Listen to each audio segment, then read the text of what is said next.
Você já imaginou um Zelda no qual a Zelda não aparece?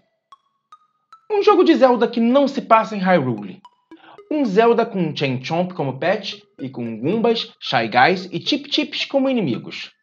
Então, é estranho, né? Parece um sonho de tão bizarro, esquisito e surreal. Bom, meu nome é Guilherme Castro e você está no Triplo N, onde você tem 3 vezes mais conteúdo, 3 vezes mais Nintendo.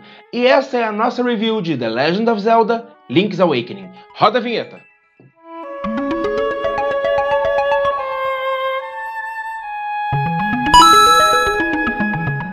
Bom, o jogo foi lançado originalmente para Game Boy e ele foi relançado 2 vezes. Uma como The Legend of Zelda Link's Awakening DX, por Game Boy Color, no qual ele ganhou cores e um novo calabouço chamado Color Dungeon, para ficar tudo bem no tema das cores. E agora esse relançamento de 2019, que é o The Legend of Zelda Link's Awakening, que manteve o mesmo nome, só que agora para o Nintendo Switch. E a gente vai destrinchar esse remake pro Switch, daquele jeito que só o Triplo N sabe fazer. Bora começar! Vamos começar falando do jogo em si. É um Zelda clássico, ou seja, jogabilidade 2D, visto de cima, aquelas coisas que a gente sempre viu em Zelda desde os anos 80, só que agora com um gráfico 3D e uma direção de arte avassaladora.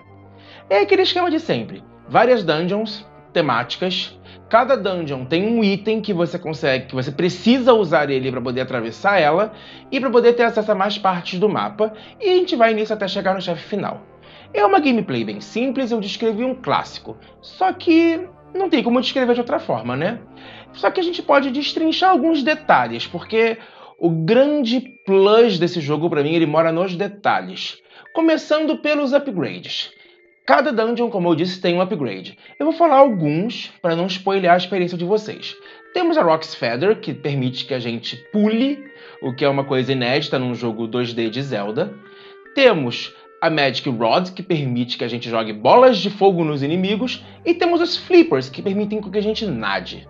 São 10 dungeons, incluindo aquela dungeon secreta, que é da versão DX do jogo do Game Boy Color. E temos vários temas, como a caverna sobre cores, a Tail Cave, a caverna sobre rabos. Tem uma caverna sobre Anzol, a Angler's Tunnel. E falando nas cavernas, também temos os inimigos. Além de inimigos clássicos de Zelda como Hinox e Octorok, tem inimigos vindos de Super Mario como os Goombas, os Shy Guys e os Bloopers. O motivo disso? Eu não sei. Eu não sei mesmo. Eu pesquisei, mas esse crossover, que é um dos mais inesperados que já aconteceu no mundo Nintendo, aparentemente é só um easter egg. Eu acho que tem um pouco a ver com a história do jogo, mas eu também não vou falar disso. Além disso, também temos um construtor de dungeons. O que isso significa, Guilherme? Não é um Zelda Maker. Infelizmente não chega ao ponto de ser um Zelda Maker. A gente não pode pegar o engenheiro que tem dentro de nós e aplicar nesse jogo. Mas a cada dungeon que você passa, você consegue adicionar cada sala nesse construtor para poder montar a sua própria dungeon, que torna as coisas um pouquinho mais interessantes. E para finalizar, eu quero falar do mundo onde esse jogo se passa, Corlint. Você tem acesso a boa parte dele desde o começo do jogo. A única forma que te impede de avançar um pouco mais dentro do mundo é o fato de você não ter habilidades como a possibilidade de nadar ou poder tirar um pedregulho do seu caminho. Só que tem muita coisa já aberta. Além disso, tem personagens extremamente carismáticos como a Marin e o seu tio Tarin, e tem um dos lugares mais fofos que já apareceram em The Legend of Zelda, que é um lugar chamado Animal Village, que é uma vila cheia de animais falantes e bonitinhos. E eu sei que falar de aspectos técnicos não tem muito a ver com a jogabilidade do jogo, porém nesse caso ela acaba se aplicando. Até porque também tem muita gente que se interessa por isso. O jogo, em teoria, rodaria a 1080p Full HD, 60 FPS. Exatamente isso, em teoria. Por quê, Guilherme?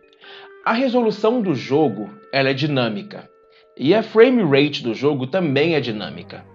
A resolução ser dinâmica não incomoda tanto, mas a frame rate ser dinâmica acaba atrapalhando muito às vezes, porque dá uns lags extremos, porque o FPS cai tipo de 60 para 40 e de repente tudo fica meio travado. Eu já morri nesse jogo por causa disso. Então, Talvez fosse melhor fazer o jogo travado em 30 FPS, em 1080p, ou fazer o jogo em 720p, travado em 60 FPS, né? Agora vamos falar de um outro tópico que não costuma aparecer nas nossas reviews. E esse tópico é a direção de arte. Como eu disse, ele não costuma aparecer muito aqui nos reviews do TripleN, mas nesse caso, esse aspecto é tão importante, pra mim ele é tão especial que ele merece ter um momento para falar só dele. Ele tem uma direção de arte incrível. A Nintendo faz um tempo que ela tá numa vibe de direção de arte muito criativa. Tipo, Kirby com Kirby Epic Yarn, naquela época que o Kirby era sempre de lã. O Yoshi's Crafted World do Switch, que é todo feito de material de artesanato. E, indo um pouco mais para trás ainda, e um pouco mais para frente, de certa forma, porque o jogo vai ser relançado, tem o Zelda Skyward Sword, que eles, na hora de fazer a direção de arte do jogo, eles se inspiraram em pinturas E na hora que eles decidiram fazer a direção de arte do jogo, eles decidiram se inspirar em pinturas impressionistas. Meu, eles foram muito fundo. E no Zelda Link's Awakening isso não é diferente. No Zeldinha, vamos chamar ele de Zeldinha aqui porque é um apelido muito fofo pro jogo. No Zeldinha, o que acontece? Eles decidiram fazer o jogo como se fossem miniaturas. Como assim? Tudo parece bonequinhos pequenininhos de plástico muito fofos.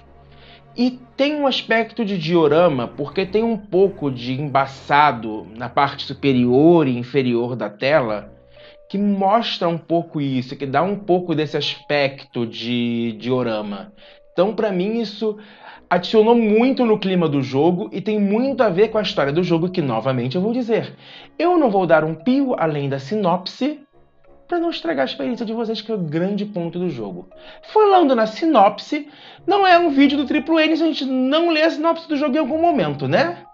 Pois bem, depois dos eventos de A Link to the Past de Super Nintendo, Link viaja de barco para outros lugares do mundo com o objetivo de treinar para novas aventuras. Uma tempestade destrói sua embarcação e o faz parar na ilha Koholint, onde é levado para a casa de Tarin por sua filha Marin. Ela fica fascinada por Link e pelo mundo fora da ilha, contando que gostaria de ser uma gaivota para sair de Koholint e atravessar o oceano.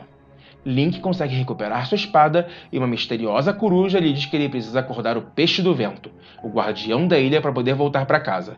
O Peixe do Vento está adormecido dentro de um ovo gigante no alto do Monte Tamarant e só pode ser despertado por 8 instrumentos musicais das sereias. E eu não vou contar mais uma vírgula dessa história porque compensa muito conhecer ela sem saber nada. E vamos para o próximo tópico. Sobre a diversão. O Link's Awakening é um Zelda mais leve. Não que os Zeldas mais pesados e densos não sejam divertidos, mas é como se fosse uma coisa assim.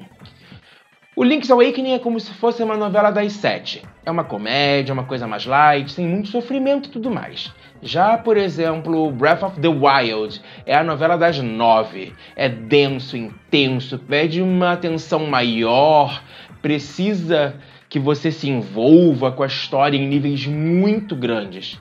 Ambos são muito divertidos, mas o Link's Awakening é uma experiência mais leve e dá pra ver isso até comparando a paleta de cores dos dois jogos. O Link's Awakening tem aquela paleta estourada, cores muito fortes, alegres, enquanto, por exemplo, o Twilight Princess, ele tem aquelas cores mais soturnas, mais puxadas para o cinza. O jogo tem diversão garantida. O único defeito é que... Vamos falar dos defeitos, então. Sobre os defeitos, o principal é que o jogo acaba rápido demais. Falando dos pontos negativos, temos esse, que dá pra fazer uma jogatina da história principal em aproximadamente 14 horas e uma speedrun em menos de 2 horas, e um outro defeito do jogo é a otimização. Como eu falei lá atrás, o jogo dá muito lag, o jogo trava muito, ele engasga, ele dá umas quedas de frame rate muito feias, o negócio tá muito mal otimizado. Na época do lançamento a gente achou que teria um patch para dar uma melhorada nessas coisas, mas até agora esse patch não veio, então... Mas pra mim é um absurdo o Switch rodar uma coisa como Astral Chain, liso, e engasgar tanto com Zeldinha, sabe? Não que o Zeldinha seja um jogo pior que o Astral Chain, muito pelo contrário, os dois jogos são incríveis, os dois jogos são lindos, mas o Astral Chain é um jogo muito mais pesado que o Zeldinha, então acho que é um problema de otimização. E com isso, vamos ao nosso veredito. Zelda Link's Awakening é um belíssimo remake da obra original, com um level design atemporal, uma história inspirada em Twin Peaks, gráficos de qualidade e uma direção de arte muito inspirada. Não soa como um remake de um jogo dos anos 90, e sim como se fosse um jogo que foi começado a fazer nos anos 2010 e é um jogo totalmente atual. The Legend of Zelda Link's Awakening está disponível por R$ 299 na eShop brasileira e na nuvem. Então, tá caro? Tá caro. A gente tem que admitir que tá caro. Vale o preço? Isso deu muita treta no Twitter esses dias. Pra mim vale, mas eu acho que é uma opinião muito pessoal sobre como gastar o seu dinheiro. O jogo de vira e mexe ele entra em promoção, provavelmente vai ter uma promoção agora em 2021, por causa do aniversário de Zelda, então espera entrar na promoção que vai valer a pena. Vai valer muito a pena, é um jogo muito lindo. Sabe o que eu recomendo também?